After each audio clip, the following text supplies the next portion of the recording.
ang routine dyan is food ni Val, Oo. venue maganda, Oo. at malamig na klima. Tama. Tapos kasama mo pa si To nasa gilid. Kasi, ito kita mo yung quarter scoring. Lumabang pa yung Quezon City yung third quarter. Pero, just going back, pag dito kasi sa Montalban, Coach Mike, naalala mo, di ba? Unang-unang laro natin, back in April. And I think, if I'm not mistaken, at that point, the venue was open just a few weeks. No, kakatapos lang. That's Kakatapos right. halos lang talaga eh. And it turned out to be such a nice venue here for our league in Rizal. Should they get the number 2 seed or even the number 3 seed, Yes. malaking bagay yan for them because they could play most of their games here at home. And that's such a boost, especially coming into the playoffs. Oh, exactly. And I'm sure yung mga supporters ng Rizal also very excited to, be hosting the playoffs here. And kaya naman yun ang talagang tinatrabaho rin itong Rizal. And they're gonna get a good chance though to try and get number 2 later on in that battle against Nueva Ecija, and nakaabang sigurado dyan ng Batangas. 21 puntos ang lamang na dito ng Basilan Star Horse. Concepcion Mintis yung kanyang tres. Vincent Cunanan joined by RV Berge, Jason Puray, Good move. Reggie Tautoan, and Jeff Havillonar. Concepcion hauls down the board. He is joined by Raymar Caduyak, Arwin Santos, Jervy Cruz, and John Bahari. Arwind, another long three, that time no good.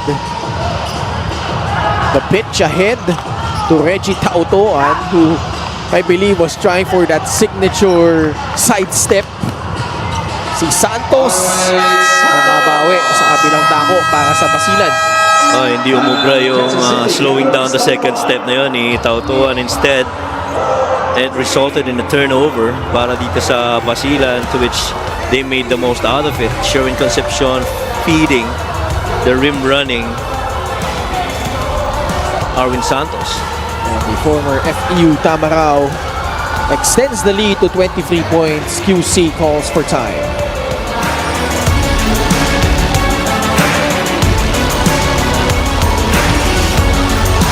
The game brought to you by LGR, the official outfitter of the MPBL. Steph Benito in full support of Enzo Navarro. Lagi-lagi kahit saan, mapabataan, mapasampanlupalop ng Pilipinas. And let's check in first with Gianna Llanes. Just like most of his players, Coach Jeff Perlas considers himself a rookie as well this season, being the first opportunity he has had to lead a team in this level. Marami raw siyang natutunan sa ibang coaches throughout the season. So he said he'd love to be back next season where he'll be more mentally prepared. He is hoping to curate a lineup of more of a mix of veterans and young guns who complement each other now.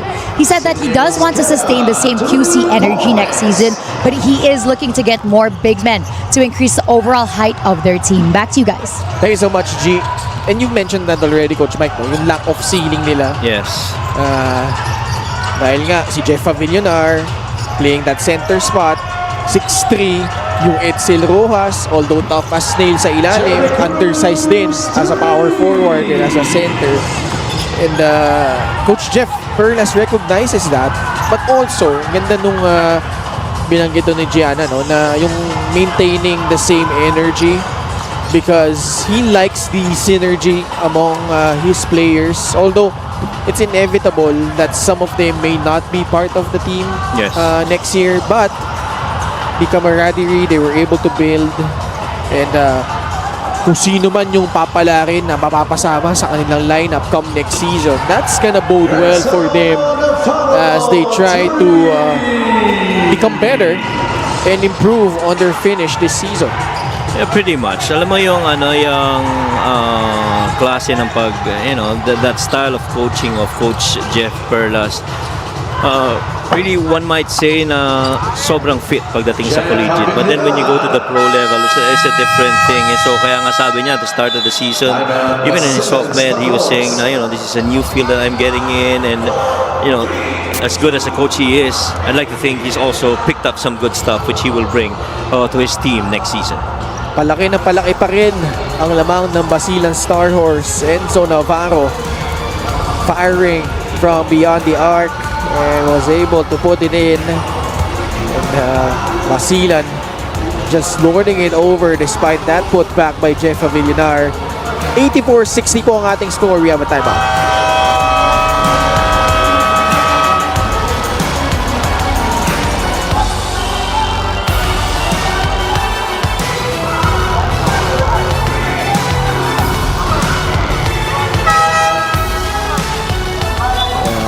Magandang hapon po sa ating mga kaliga. Sherwin Concepcion with 2 threes in this ball game for a total of 13 markers. Samahan mo pa dyan, 4 na rebound at 3 assist. Yan ang overall game rin to para kay Sherwin. Especially it does a lot to his confidence. And I think it really would matter, the confidence of Sherwin Concepcion heading into the playoffs. And other guys that you hope would also be, reaching that same level are guys like Adi Santos and even John Mahari. Jimoy Pastoran's already, shown us that he can really score in bunches. So to carry that over to the playoffs, that's also an important value that he brings para dito sa Basilan's team. Maging si Arwin Santos, nag-pick up na rin yung laro, no? Oo, yeah.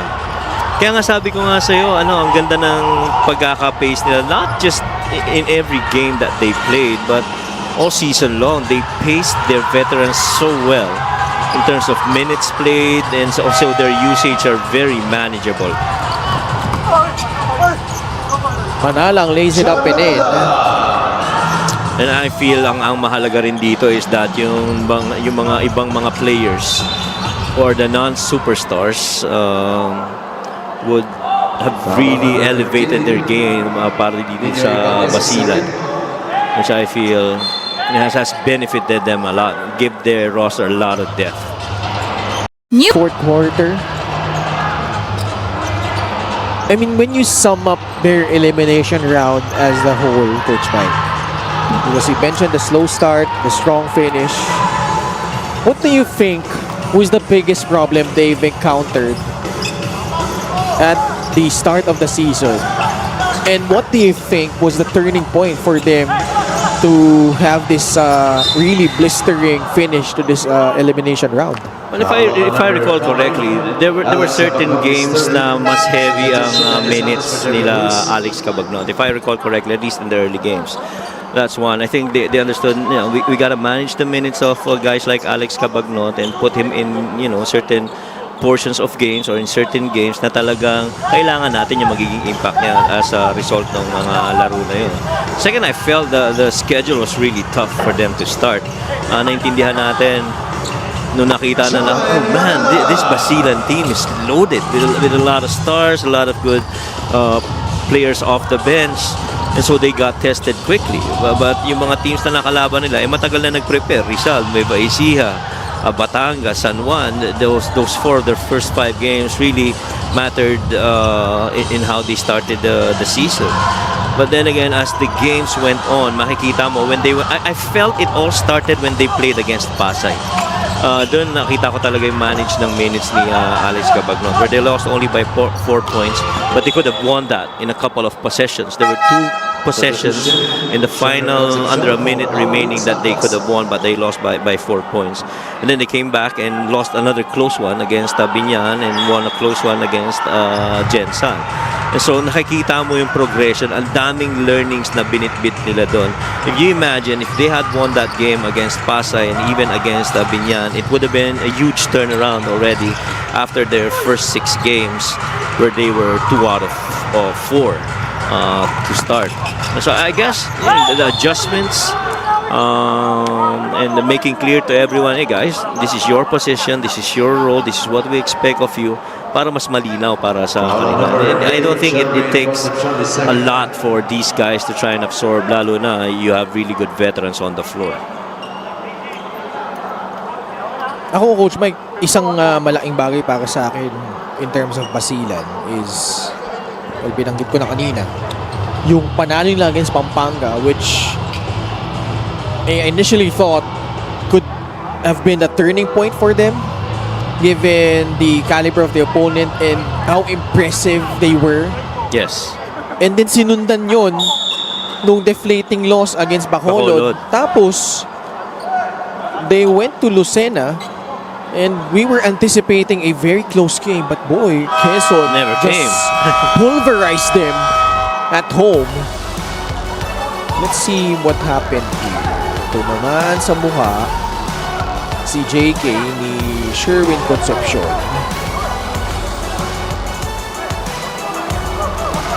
It's gotta be the another free throws. spot. Yeah. The last foul on Sherwin Concepcion has been upgraded into a sportsmanlike foul. Right. Okay, na-upgrade din. 86-67. So there have been 3 unsupposed calls on Basila in this game. Now, if you're those 3 guys, you have to be careful because your next game is a playoff game. Correct. You don't wanna LGR, the official outfitter of the MPPL. Oh, ayaw mong you don't wanna pag-iskaril. you don't wanna miss out on that game. Diba? Oo. 14 to shoot. So it's very important. At yun nga, babalik tayo dun sa usapan natin, Coach Mike. Natalo sila, 37 puntos. Correct. Their worst loss of the season. But after that, they were able to bounce back, beat Davao convincingly. By the way, it happened here in Montalban, beat them by 19 points. And Santos' first And then Sarangani, Ilagan was also a big win. You remember Yes. that reverse layup by Alex. Right. This free throw is brought to you by Extreme Offenses, ang subok at kumpletong plants brand ng Pilipinas. And then Imus. And then they traveled to Calasiao and obliterated Zamboanga. And that really opened things up for the Basilan Star Horse. And sila nga, isa sa mga may longest winning streaks sa pagtatapos ng ating elimination round dito sa MPBL. I think ang totoong test ng Basilan would really come in the playoffs because that's when they can actually get back at the tough teams that they lost to in the regular season. ball over the But backboard. it is, to your point, ang ganda nung ending nung season nila. There were actually parang 3 teams or 4 teams that they lost in double digits. You mentioned Quezon, they lost by 37 points. The other one against Pangasinan, where they lost by 12. San Juan, they lost by 10, and then Rizal by 14. And all the other big teams that they played against were pretty much under double digits. CJ Mendanilla finally hits a free. By the way, Coach Mike, si Eman Calo, this is his very first game of the season he's missed. He played the first 28 games. That's right. So he will finish his campaign in the elimination round, averaging 11 points, 4.3 rebounds, 4.1 assists. I think with Eman, malamang nakikinig yan, so magbibigay pugay ako sa'yo, Kuya Eman. Pero seryoso ito, because when he was in previous teams, obviously the talent was there, but there were times that he got yung mga silly fouls, minsan nato-thrown out. That's right. Dito never nangyari. Agree. Never siya na-eject. I don't even recall him getting teed up or getting a technical foul. He was, and every time he was the best player of the game. He was all smiles. Lagi siya nakangiti. Laging positive yung aura niya.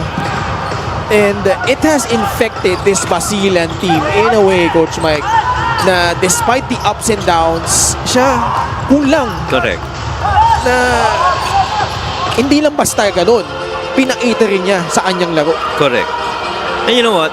When you talk about Basilan, this team is led by Alex Cabagnot in minutes, in points, and even in assists.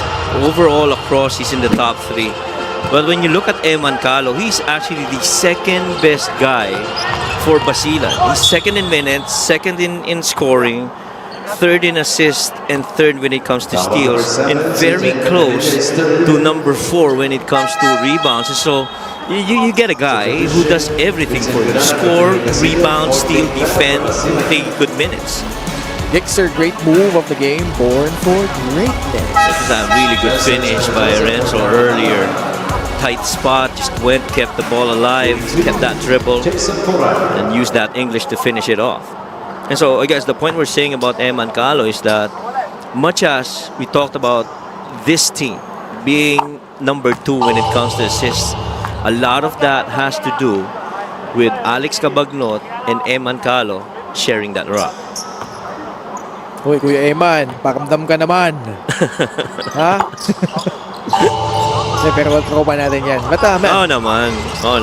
He's always very animated. Even in pre-game where he would approach you and give you a little tap on the back. And minsan namumulit. You just love the character of Eman Calo. Not to mention, off court, he's a really good family man. Gab Dagangon as well, joining the fray. Jinx Tempra. I mean, this is a very deep Basilan team which could definitely make some noise in the South Division. Returning here after missing out the previous 3 seasons, Coach Mike.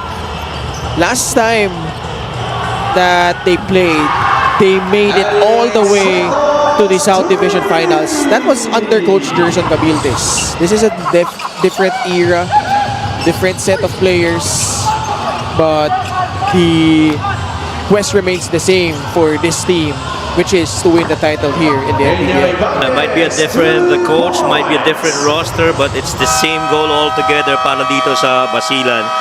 Basilan Star Horse, he had a double-double performance of 15 points and 12 rebounds and making 4 out of his 5 shots beyond the arc. Great performance today. Pag-usapan muna natin ang improvement ng inyong koponan kasi ibinahagi sa akin ni Jimboy na beginning of the season maraming nagda-doubt sa inyo kung makakapasok ba kayo sa playoffs, but now you're ending the eliminations with an 8-game win streak. Ano yung ginawa nyo for this improvement talaga? Una-una, nagpapasalamat ako sa Lord sa binigyan na panalo sa amin tulad ng injury. So yung ginawa ng team namin is nagtiwala kami sa system ni Coach Rich kasi nga nung una medyo magulo pa eh. Hanggang sa tumatagal, yan, naging okay si Alex, si Arwin. So lahat naman kami nag-contribute kaya maganda yung team namin. And this win for you guys actually secured your number 4 spot in the South Division going into the playoffs. There are a few more days of the eliminations, kaya sisiguraduhin pa kung sino ang makakalaban nyo. But during those days, before the playoffs, ano ang gagawin nyo para makapag-prepare? Ganun pa rin, focus pa rin kami kasi nga, ito na yun eh, playoffs na yun eh. So magkamali ka na 1-2 game, tapos na. So kami, ready lang kami anytime.